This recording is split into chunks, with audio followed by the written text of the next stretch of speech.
A po reklame pokračujeme ďalšími spravodajskými témami. Najskôr bojovali s ohňom v podzemných garážach a o pár metrov zase ratovali vodiča po nehode. Bratislavskí hasiči sa dnes museli poriadne obracať.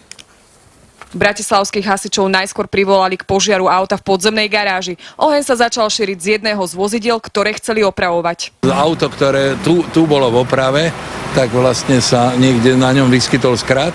Tým začalo tleť to v motorovom priestore a odtiaľ vlastne z nich išiel dým. Podzemná garáž, kde opravujú auta, je priamo pod predajňou vozidiel. Podľa zamestnancov začal z vetracích šácht vychádzať čierny dym. V predajni ani v podzemnej garáži sa nenachádzali žiadne osoby. No ľudia tým, že tam z garáže išiel hore dym, tak vlastne išli von z budovy, tak aby nemali nejaké zadymenia a nejaké zdravotné problémy z toho. Zamestnanci počas zásahu hasičov postávali na ulici a šéf im dal na chvíľu voľno. Vnútri zostať nemohli nielen pre dym, ale aj preto, že hasiči museli načas vypnúť elektrínu, prúd aj plyn. To je, myslím, po tých 20 rokoch, čo robíme s autami, tak prvýkrát, že sa nám niečo takéto stalo. Pri požiari sa našťastie nikto nezranil, no a podľa našich informácií išlo o starší typ auta.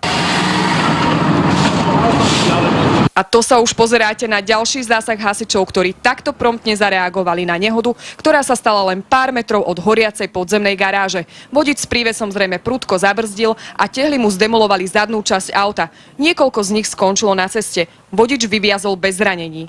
Zuzana Ondrušková, televízia Markíza.